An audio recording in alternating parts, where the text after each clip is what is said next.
Bonjour tout le monde, je suis Khalid Ima, je suis très content de passer ces prochaines 45 minutes avec vous.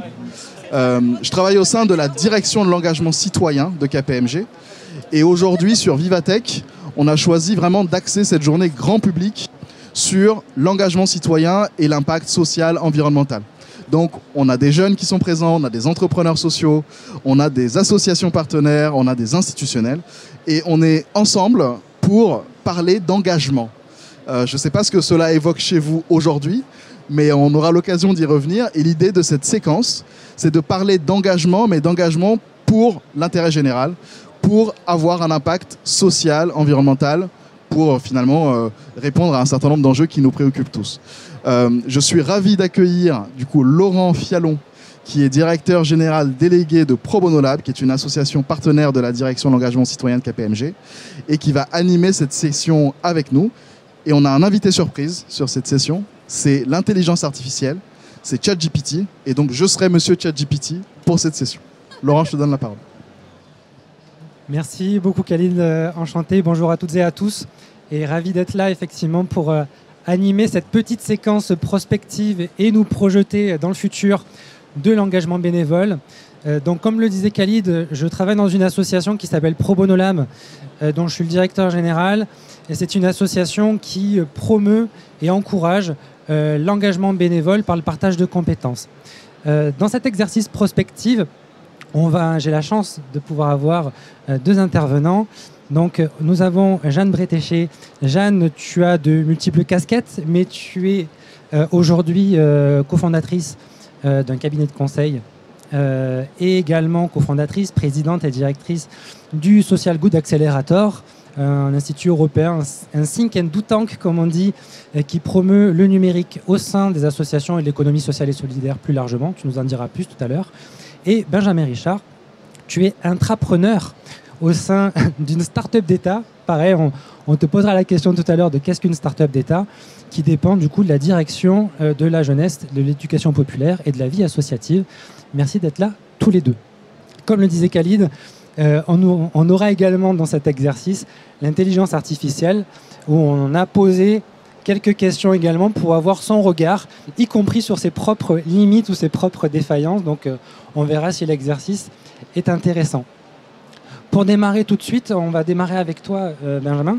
Est-ce que tu peux du coup nous dire rapidement ce qu'est une start-up d'État et plus particulièrement celle dans laquelle tu œuvres, à savoir jeveuxaider.gouv.fr et l'API de l'engagement.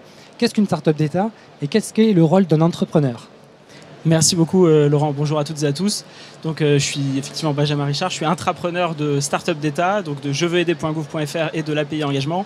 Donc des start-up d'État, c'est tout simplement l'État qui se met en mode produit pour concevoir des services publics numériques qui répondent à des objectifs de politique publique. Donc la plateforme que j'ai l'honneur de diriger, c'est jeveuxaider.gouv.fr, qui est la plateforme publique du bénévolat. Et donc on a un fonctionnement en mode produit. Donc j'ai des compétences qui ressemblent à celles de toutes les startups, mais tout simplement je suis au service des politiques publiques d'engagement au sein du ministère de l'Éducation nationale, de la jeunesse et de la vie associative. C'est pas écrit dans le titre du ministère, mais elle est bien là aussi. Le jeveuxaider.gouv.fr, c'est donc la plateforme publique du bénévolat. Nous, notre mission, c'est de mettre en relation des individus qui ont envie d'agir avec des organisations qui ont des besoins au service de missions d'intérêt général. Et donc, on a plusieurs types d'actions.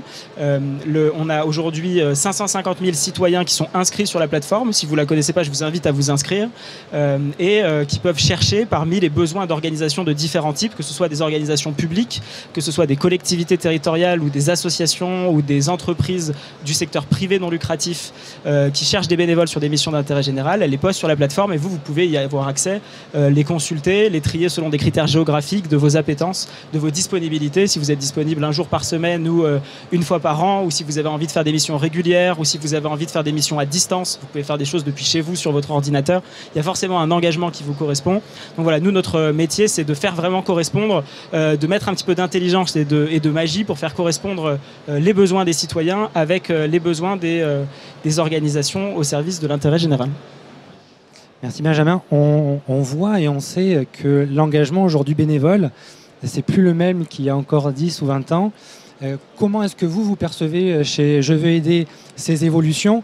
Et dans cet exercice un petit peu de projection dans le futur, qu'est-ce que vous voyez comme évolution dans 5, 10 ou plus?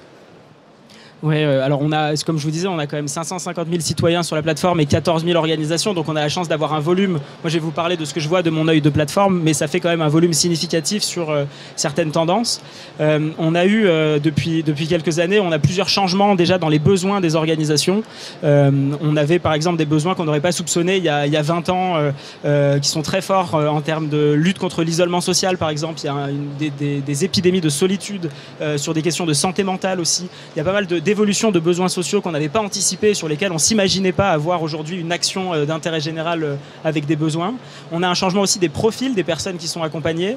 On a de plus en plus de jeunes et de seniors qui ont des besoins, qui se tournent vers la porte des associations. Ça fait souvent l'actualité. On s'en rendait pas forcément compte il y a quelques années que c'était des tendances émergentes. Et puis on a un changement aussi des lieux d'engagement qui sont plus seulement dans les villes qui concentrent des difficultés, mais voilà, dans des zones rurales, dans des zones un petit peu plus reculées, dans lesquels les acteurs associatifs ont parfois du mal à aller.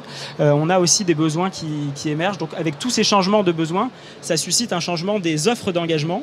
Et donc les acteurs de l'engagement développent aussi des nouvelles formes, des nouvelles manières d'agir pour pouvoir répondre à ces évolutions de besoins. On a par exemple, nous, une tendance qui est assez forte, c'est celle du télébénévolat. Donc du bénévolat à distance, je vous en parlais tout à l'heure. On a à peu près 25 000 missions par an qui sont faites comme ça, où depuis chez soi, à n'importe quelle heure, on va aider une association en fonction des compétences qu'on peut avoir. On va aider une association à structurer ses statuts juridiques, à structurer sa base de données informatique. On peut mentorer un jeune en visio. On peut faire beaucoup de choses différentes depuis chez soi. On arrive à avoir des besoins qui peuvent être répondus en ligne. On a aussi des envies d'agir qui se transforment, qui sont peut-être un petit peu moins vocation. C'est vrai qu'il y a quelques années, on avait tendance à... Mais bon, c'est le sens des choses aussi, le rapport au marché du travail, à pas mal d'institutions qu'on avait avant. On avait des engagements plus vocation, où on rentrait à la Croix-Rouge à 20 ans, on y restait jusqu'à 90 ans et on avait toujours envie de rester à la Croix-Rouge. Aujourd'hui, on a plusieurs associations. Parfois, on s'engage ici une année, on reva ailleurs. On a envie d'avoir une proximité peut-être plus forte avec l'action de terrain. Et donc ça, c'est vrai que ça change aussi la manière dont les associations sont organisées. Et puis, on a des nouvelles compétences, des nouveaux besoins d'associations sur certaines compétences. Donc, je vous le disais, sur le bénévolat à distance, parfois des compétences informatiques, des compétences juridiques. Voilà, les associations se professionnalisent. Il y a beaucoup de choses qui leur sont déléguées aujourd'hui. Et du coup, elles recherchent des compétences un peu particulières et il y a vraiment un vrai besoin d'accompagnement sur certaines tendances, mais je pense qu'on en reparlera tout à l'heure ensemble. Merci Benjamin. Je me tourne vers toi Jeanne. Donc au Social Good Accelerator, vous parlez d'engagement, vous parlez de numérique, vous parlez de social tech. Est-ce que tu peux nous en dire un peu plus? C'est quoi une social tech? Oui. Alors, pour nous, les social tech, ce sont les organisations de l'économie sociale et solidaire. Donc, aujourd'hui, on a une définition juridique en France qui a fait des émules, puisqu'on a même une définition européenne qui s'en inspire fortement. Ce sont les associations, les fondations, les mutuelles, les coopératives. En gros, les organisations économiques qui ont une vocation non pas lucrative, donc leur objectif premier, c'est pas de créer du profit, c'est d'accomplir une mission sociale ou environnementale. Et donc, toute l'énergie de la structure va être mise au service de cette mission et le modèle économique va être au service de cette mission. L'objectif, ça n'est pas d'enrichir les différentes parties prenantes de l'organisation, comme ça peut être le cas dans une entreprise classique.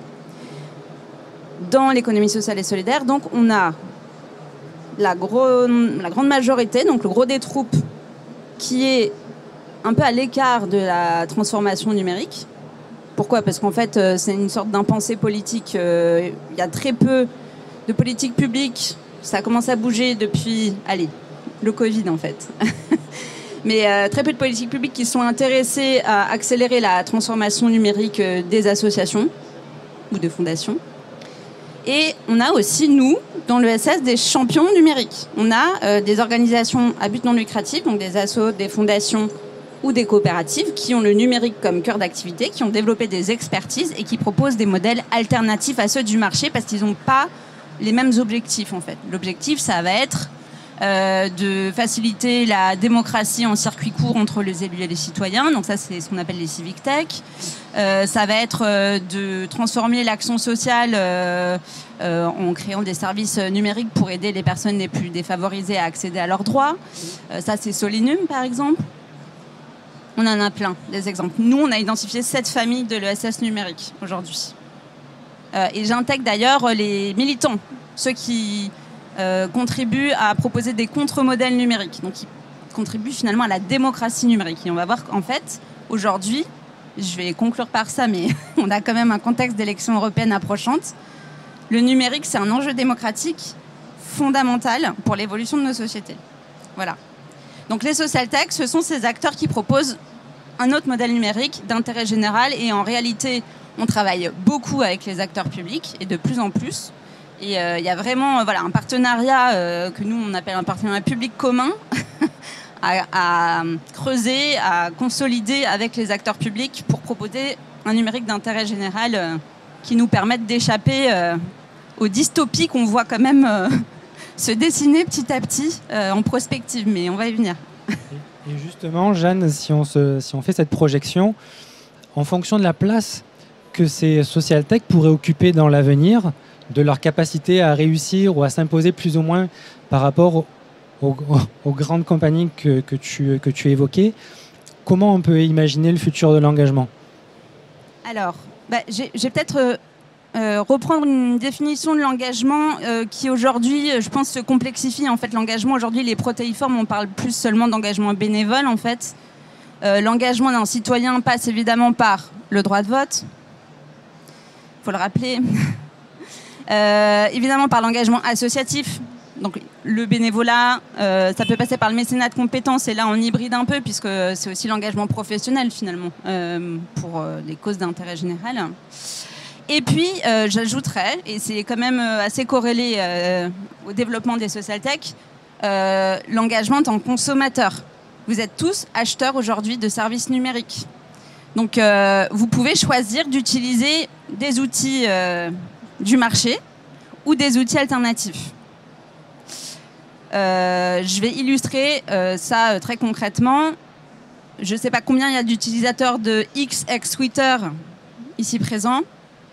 Je pense que vous avez tous vu le changement de fonctionnement et de, on va dire, de mindset de l'application de l'outil depuis son rachat. Or, Twitter, c'était un outil démocratique fondamental, en fait. C'était un outil de dialogue entre les décideurs et les citoyens, de publication médiatique. C'était un outil qui était devenu hyper intéressant pour la vitalité démocratique. Il y a des alternatives. Il y a Mastodon, par exemple, qui ne fonctionne pas du tout de la même manière, qui fonctionne de manière décentralisée, qui est non lucratif. Donc aujourd'hui, un engagement citoyen, ça peut être de dire « j'arrête d'utiliser X » et je vais sur Mastodon. Et des exemples comme ça, il y en a plein. Malheureusement, les social tech n'ont pas la même force de frappe sur 2 volets principaux, le marketing, donc elles sont moins connues, et le design. Et en fait, c'est très corrélé. Les designers, c'est très cher. Il y a plein de développeurs qui font des trucs formidables d'un point de vue technique, mais souvent, ce qui pêche, c'est la désirabilité de l'outil ou le parcours qui donne envie en tant qu'utilisateur de switcher en fait vers ces outils-là. Donc ça, c'est un problème qu'il va falloir résoudre d'une manière ou d'une autre si on veut éviter de se retrouver avec des positions dominantes qui existent déjà, mais d'accroître ces positions dominantes dans le numérique demain. Pour donner peut-être un exemple concret, on peut faire un petit test. Qui parmi vous connaît Vinted ? Qui parmi vous connaît le label Emmaüs ? Donc pour illustrer cette question de marketing et de décision, je pense que c'est effectivement, il y a des alternatives qui existent quasiment pour toutes les solutions et tous les aspects finalement de l'utilisation du numérique, mais qui sont finalement peu ou pas suffisamment connus. Je vous propose de faire un petit intermède justement IA, en rappelant Khalid, du coup, est-ce que tu peux nous dire à la question du coup qu'on a pu poser à l'intelligence artificielle sur les enjeux de son utilisation et des défis que ça pouvait représenter, qu'est-ce que ça a pu donner comme réponse ? Alors du coup, je suis ChatGPT et donc on m'a posé la question quels sont les avantages et les défis de l'utilisation de ces technologies dans le contexte de l'engagement citoyen en 2044. Et donc ChatGPT répond les avantages incluent une meilleure efficacité dans la mobilisation des ressources et des efforts, une personnalisation accrue des expériences d'engagement pour les citoyens et une capacité à anticiper, à répondre aux besoins émergents de la société de manière proactive. Donc ça, c'est pour les avantages. Et cependant, il est important de reconnaître les défis potentiels tels que la protection de la vie privée et la sécurité des données, la garantie de l'équité et de l'inclusivité dans l'accès aux opportunités d'engagement, et ainsi que la nécessité de prévenir les biais algorithmiques qui pourraient perpétuer les inégalités sociales. Voilà. On voit que ça fait déjà remonter quelques sujets éthiques et déontologiques qu'on aura l'occasion de traiter un peu plus tard, mais ça nous donne déjà quelques pistes de réflexion pour tout à l'heure. Je me retourne vers toi, Benjamin. On a donc du coup des évolutions dans les pratiques de bénévolat. On peut aussi se dire que les outils doivent s'adapter à ces évolutions. On sait aussi que ces évolutions sont aussi parfois générées par ces outils. Au niveau de Je veux aider, qu'est-ce qui est mis en place aujourd'hui pour justement identifier les besoins émergents et adapter l'outil, la plateforme, à ces nouveaux enjeux, ces nouveaux défis ?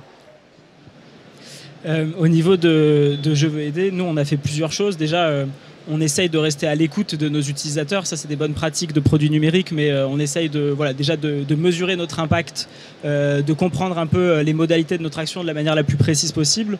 On essaye de toujours faire remonter les besoins des utilisateurs en premier et de pouvoir les écouter. On se met aussi dans des démarches de prospective, comme le disait Jeanne, pour essayer de comprendre un peu les évolutions du monde associatif, des modes d'engagement. Ça, c'est absolument essentiel pour pouvoir rester toujours pertinent et avoir une offre qui est toujours pertinente. Après, l'engagement citoyen, il change pas de manière fondamentale. C'est une manière ça va toujours rester, même en 2044, je l'espère, une manière de retrouver du sens, de retrouver une prise sur des choses qui ont l'impression de nous échapper, de retrouver le premier pas quand on parle de changement climatique. On se dit qu'est-ce que moi je peux y avoir à faire directement à titre individuel. Quand on parle de précarité, quand on parle de lutte contre l'isolement social, c'est des choses qui peuvent écraser la motivation individuelle. Donc nous, notre rôle, c'est d'essayer de garder cette motivation et de redonner confiance à chacun dans son pouvoir d'agir au niveau individuel. Donc vraiment, moi je pense que même en 2044 ou plus tard, l'engagement va rester un remède à la résignation. Néanmoins, il y a beaucoup de choses sur lesquelles on va pouvoir travailler, qui vont évoluer. C'est vrai que à titre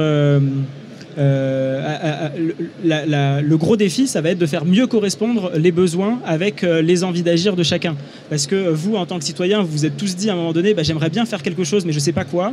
Et en fait, c'est pareil pour les organisations d'intérêt général. Elles se disent, nous, on a vraiment besoin on a toujours besoin de monde. Les gens, ils viennent pas, mais on a toujours besoin de monde.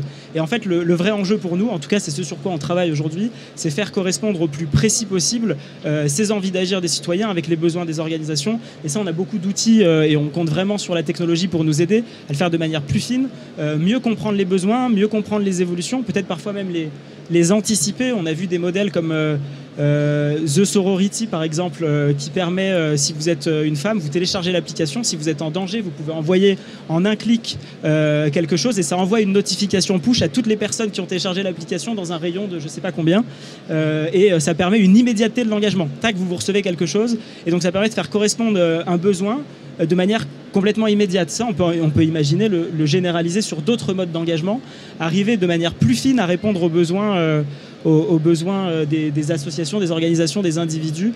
Il y a beaucoup de choses à faire. Ça peut nous permettre d'être aussi proactifs sur des événements météorologiques, par exemple, de pouvoir anticiper des besoins qu'il peut y avoir, de pouvoir arriver en amont. Et c'est là où, quand on investit dans la préparation, dans l'anticipation de certaines crises ou de certains événements, ça nous coûte bien moins cher que quand on est en réactif derrière pour venir réparer. Et donc sur des événements météorologiques majeurs, on peut se dire qu'on pourrait essayer de prévoir, de calibrer un engagement citoyen pour pouvoir prévenir un certain nombre de choses. Donc il y a beaucoup de potentiel sur lesquels on est en train de travailler, mais de manière générale, c'est d'aller chercher les gens pour leur proposer un engagement qui leur correspond et d'aller essayer de trouver de parfaire cette mise en relation entre les besoins et les envies d'agir. Ça, c'est vraiment notre mission. Ça le restera, je pense, en 2044, mais on arrivera à le faire avec des outils beaucoup plus performants. justement, si on reste sur cette question d'outils plus performants, aujourd'hui, comment est-ce qu'une plateforme comme Je veux aider intègre ces évolutions, ces nouveautés, ces innovations dans ces nouvelles pratiques? Ça nous permet, alors du coup, d'une part, on reste bien à l'écoute de ce qui se passe. On essaye de redonner confiance aux citoyens dans leur pouvoir d'agir par des campagnes de communication, par des manières de s'adresser aux gens qui sont peut-être un peu différentes des modes d'engagement traditionnels. On essaye de voir comment est-ce qu'on peut utiliser l'intelligence artificielle pour libérer du temps, par exemple, aux organisations, aux services de l'action. Il y a pas mal de choses qui peuvent être automatisées. C'est vrai que les associations, aujourd'hui, elles se plaignent beaucoup de la complexité administrative, de la complexité d'un certain nombre de procédures, et elles plaident en faveur de la simplification. Donc ça, c'est des choses sur lesquelles on espère qu'il va y avoir des possibilités technologiques pour simplifier, pour accompagner les associations dans leurs besoins de compétences et de se dire qu'on libère du temps au service du terrain, parce que c'est ça aussi qu'attendent les citoyens, je pense, c'est de pouvoir s'engager directement au profit de la cause et d'avoir une relation qui soit la plus courte entre leur engagement et la cause sur laquelle on agit, pour bien comprendre ce qu'on est en train de faire et pas avoir beaucoup d'étages, beaucoup de strates, une décomposition avec plein de micro-tâches administratives. Aujourd'hui, voilà, c'est peut-être ce qui pèse le plus sur les associations et qu'on est en train d'intégrer dans la plateforme. Alors, on parle beaucoup d'intelligence artificielle et on a justement demandé à l'intelligence artificielle elle-même comment est-ce qu'elle pourrait être plus utile pour justement favoriser et faciliter cet engagement citoyen dans le futur. Et la réponse de l'intelligence artificielle sur cette question, elle est multiple.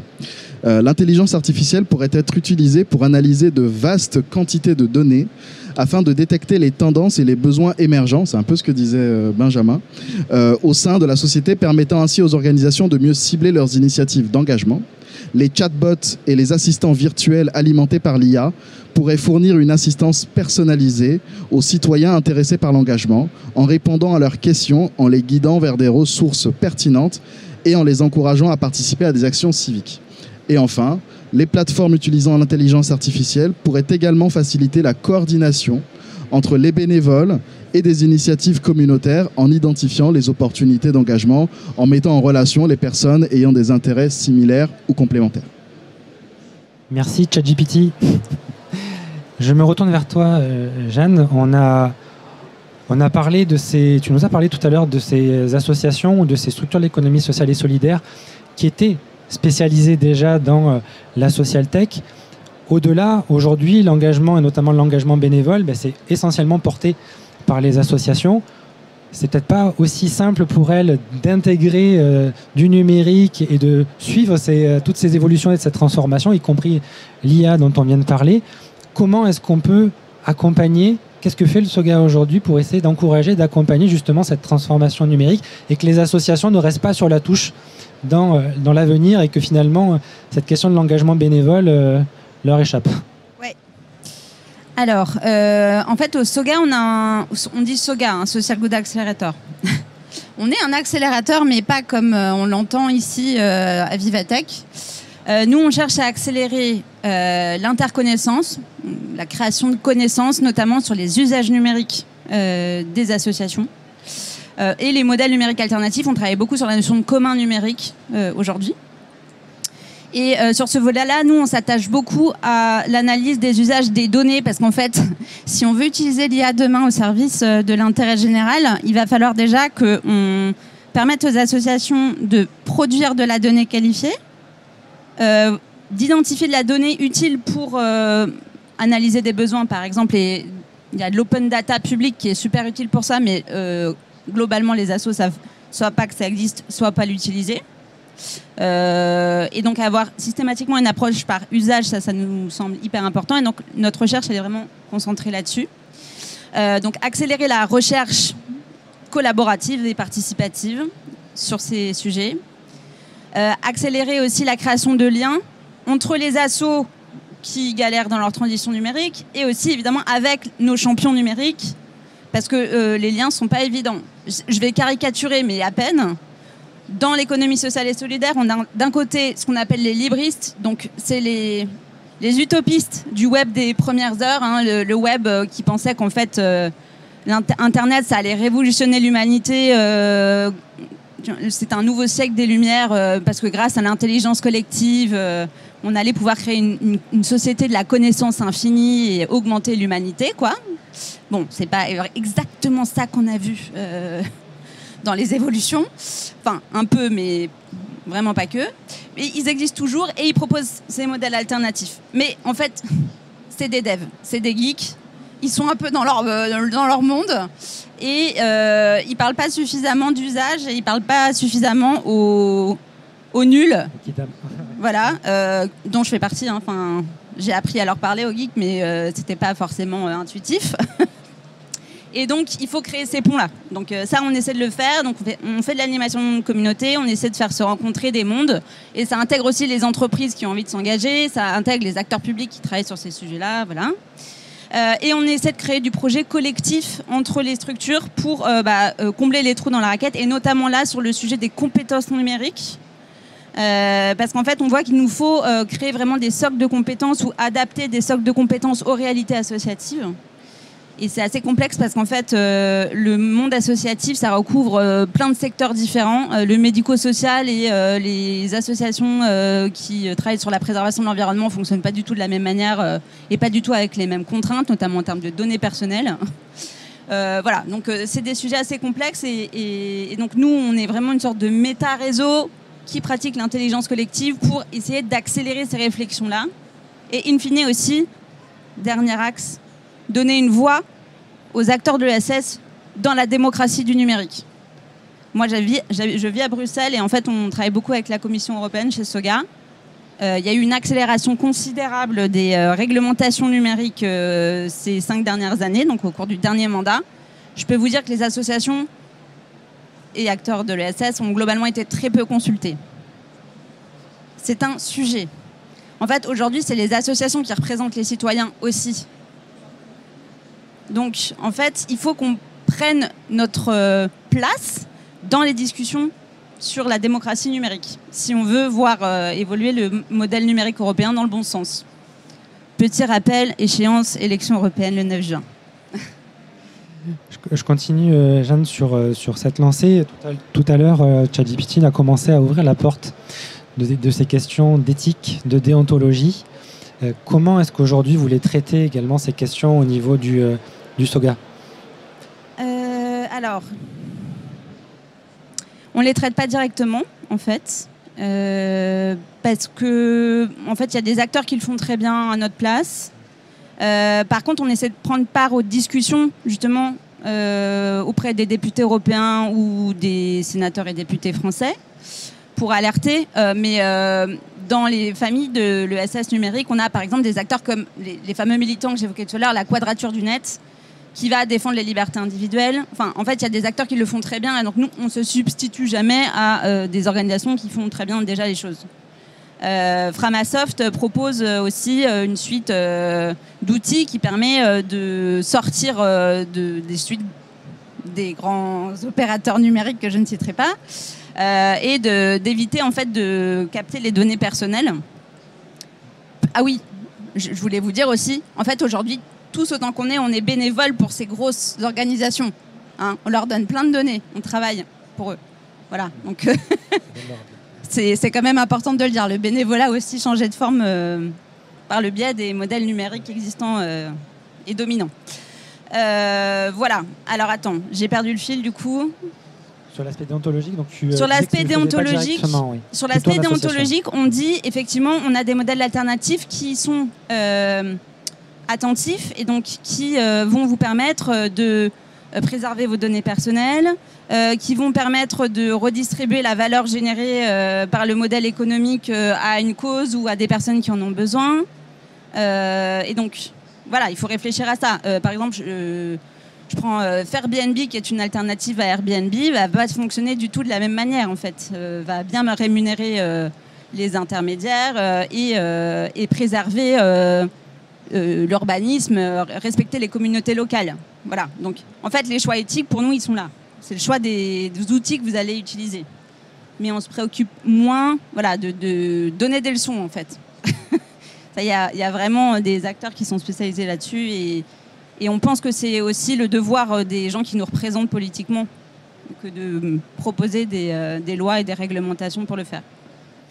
Tu parlais tout à l'heure de cette dimension de dialogue et d'échange qui devait peut-être être renforcée. Alors tu parlais déjà de ces échanges entre les acteurs de l'ESS entre eux, mais peut-être plus largement aussi entre ces acteurs de la social tech, les acteurs associatifs, les acteurs publics, voire même les acteurs privés. Est-ce que finalement faire dialoguer ces différentes parties prenantes, c'est quelque chose sur lequel vous réfléchissez aujourd'hui ?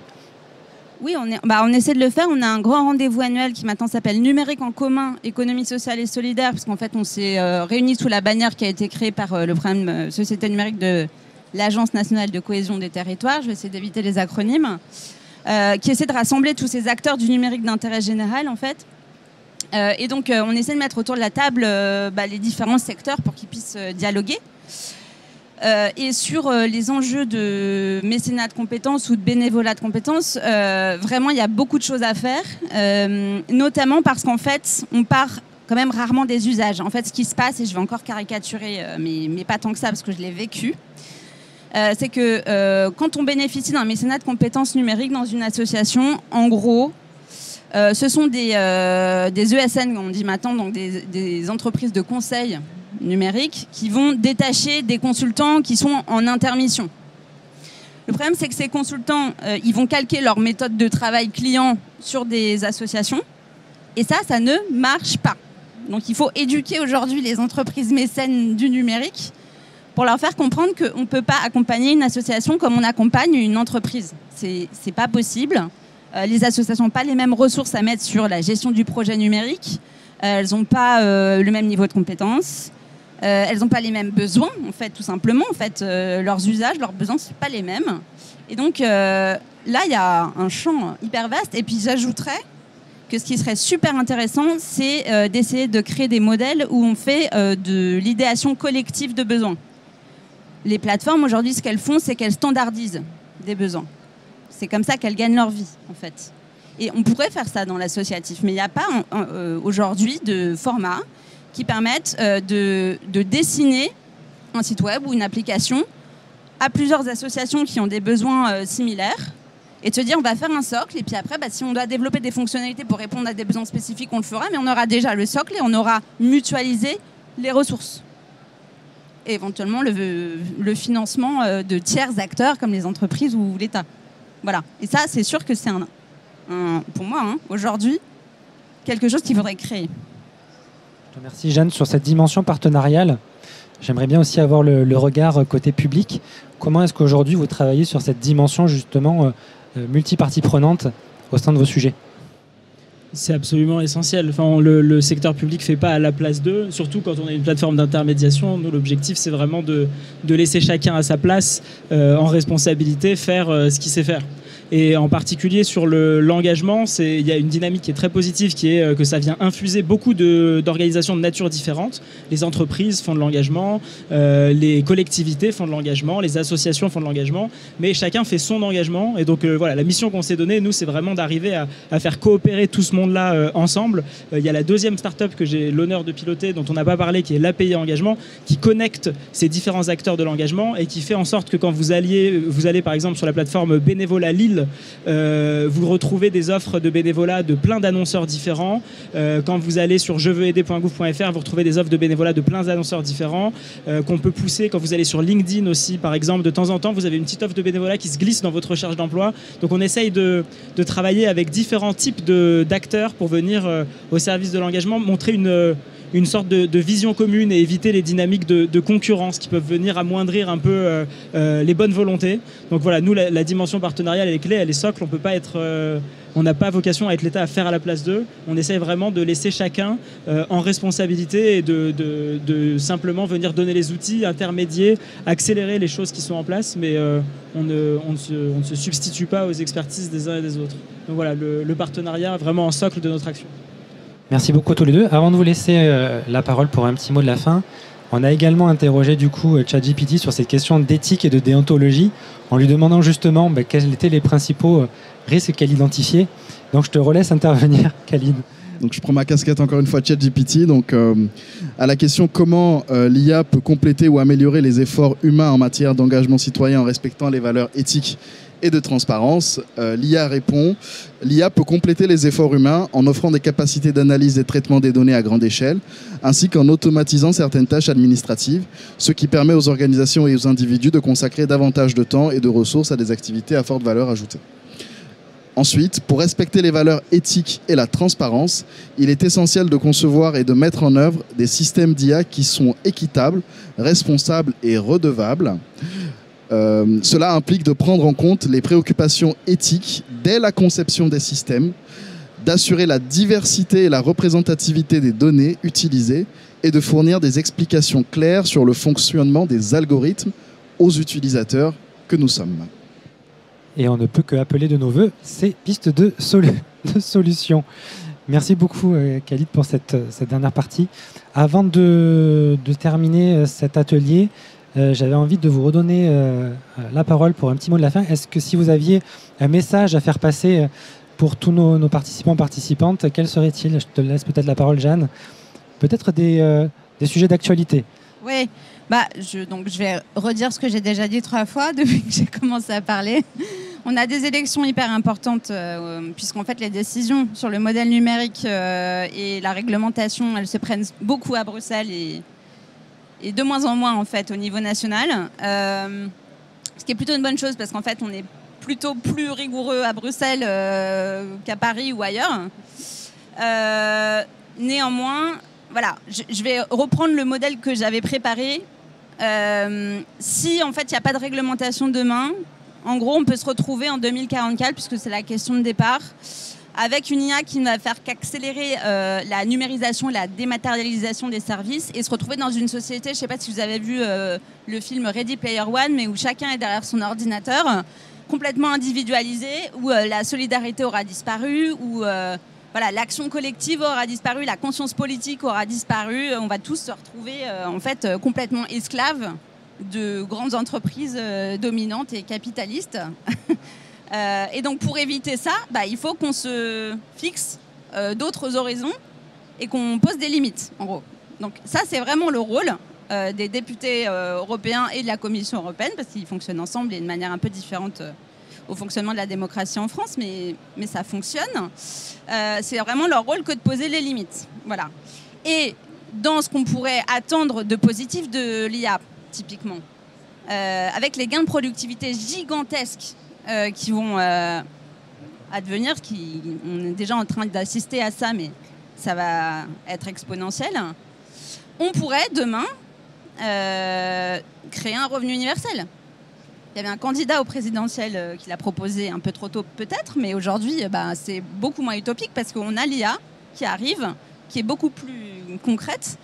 Et si tous les citoyens bénéficient d'un revenu universel, ils pourront repeupler les associations, discuter de la démocratie, cultiver leur potager, aider les personnes âgées qui vont être de plus en plus nombreuses avec de moins en moins d'aides dans les années à venir. Voilà, donc en fait, ces choix de société-là, c'est des choix politiques. Et donc, votez le 9 juin, s'il vous plaît. Merci Jeanne pour ce message. La même question pour toi, Benjamin. Ouais, un petit mot de la fin très court, qui ne va pas vous surprendre. Engagez-vous. Engagez-vous, il n'y a rien qui est inaccessible, il n'y a pas de cause sur laquelle on ne peut pas agir, il n'y a rien qui nous dépasse, tout est accessible à l'échelle individuelle, c'est vraiment un remède à la résignation. Testez. Il y a forcément quelque chose qui vous correspond, quelles que soient vos disponibilités, quelles que soient les choses que sur lesquelles vous avez envie d'agir, que ce soit la protection de l'environnement, que ce soit l'éducation, que ce soit la solidarité, que ce soit la citoyenneté, la mémoire. Bref, il y a forcément un engagement qui vous correspond et ça vous donnera beaucoup de choses. Vous vous rendrez compte qu'on récupère beaucoup plus que ce qu'on donne. Donc voilà, n'hésitez pas à vous engager, testez des choses. Il y a forcément quelque chose qui vous correspond. Voilà, c'est vraiment un remède à la résignation, j'insiste. Et si vous ne savez pas par où commencer, venez nous voir sur Je veux aider. On va vous trouver ce qu'il faut. Merci beaucoup à tous les deux. Merci à toutes et tous pour votre écoute. Merci ChatGPT pour les interventions. Bonne fin d'après-midi.